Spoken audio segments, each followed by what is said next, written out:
Okay, welcome back. Today, well, it's still today. We're going to go ahead and use method 2. It's not a story problem exactly. You see two ratios and a sign, equal sign between them. How can I quickly figure it out what z will be? Well, let's look at those ratios. What do you notice?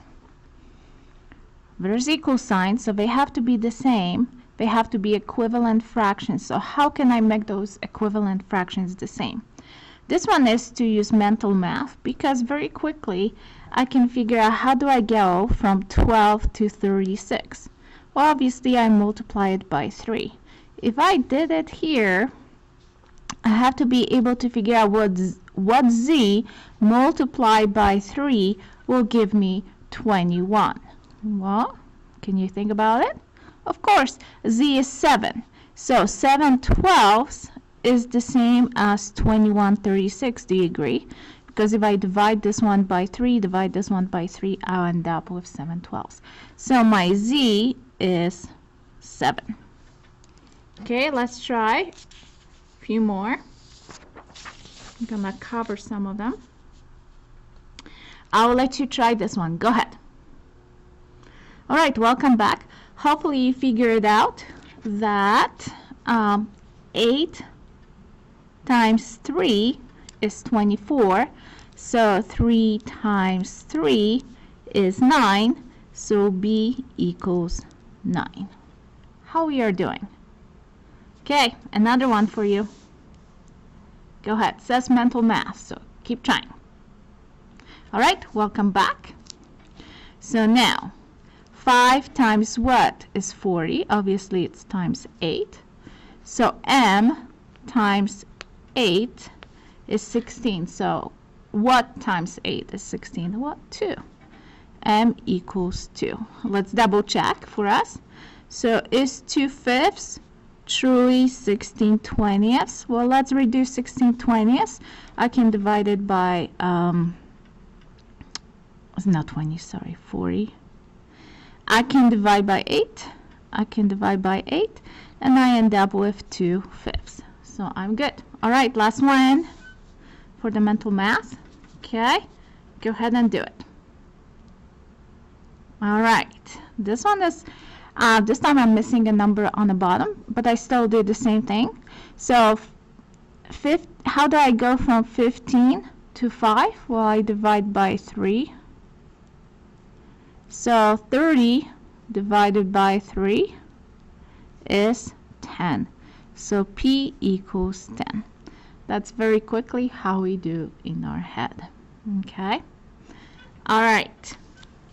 I have a couple problems which those numbers are not so clean. So it's a little bit harder to do in your head. So we'll use our favorite method for the past few lessons.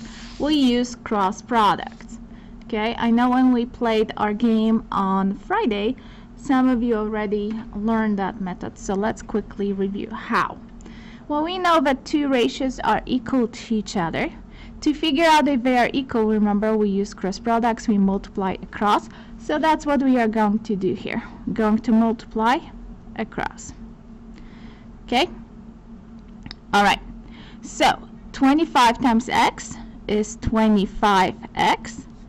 I will leave that equal sign there. Now 15 times 38, I can use my calculator very quickly, so it goes faster, is 570. Okay. And then if I divided it by 25, I'll get a nice and easy number. Should be, I think. No, it won't be nice and clean number. That's what I wanted to say. It will be 22.8. 22.8. Okay, so it would be a little bit harder to do in our head. Okay, let's try a few of those problems. We're using cross products. Okay, once again, I'm going to cover some. All right, why don't you try this one? Once again, we will go and multiply across. There you go. We'll do 21 times 12, which is 252. Ooh, that's 2. And 15 times x is 15x. I have to solve for x, so I have to divide it by 15. Divide by 15. Once again, I'll use my handy dandy calculator. So 252 divided by 15 is 16.8. Okay, how's it going? All right, let's try one more. Okay, go ahead and do it. All right, we are multiplying across. So we have 30d equals whatever 16 times 51 is, which is 816. Now we are going to divide by 30. So d equals 27.2. All right, one more. Okay, welcome back. So 20m equals whatever 35 times 110 is. I end up with 3,850. I'm going to divide by 20. Divide by 20, and I ended up with 192.5. All right, these are not too bad, right? Well, are you ready for a challenge? I'm ready for a challenge to show you. Okay, these are easy, but I'm going to go to something a little bit harder. If you want to stop and do those for practice, go ahead and do, but I want to go to a challenge. All right, so here it is. How we are going to do this? Well, guess what? We are going to do exactly the same way we did before. Okay, we're going to multiply across. All right, except that we will think about this b minus 1 as one thing. So let's do 6 times 7 is 42. And then what do I have to do next? Well, I have to multiply 9 times whatever is in this denominator, which is b minus 1. Ooh, does not that remind you of something? Hopefully it does. And we have to do distributive property, right? Remember that? Have to do distributive property and kiss our parentheses goodbye. So let's do it. 42 equals 9b minus 9, right? We have to multiply. Then we are going to add 9. Add 9. So we will end up with 51.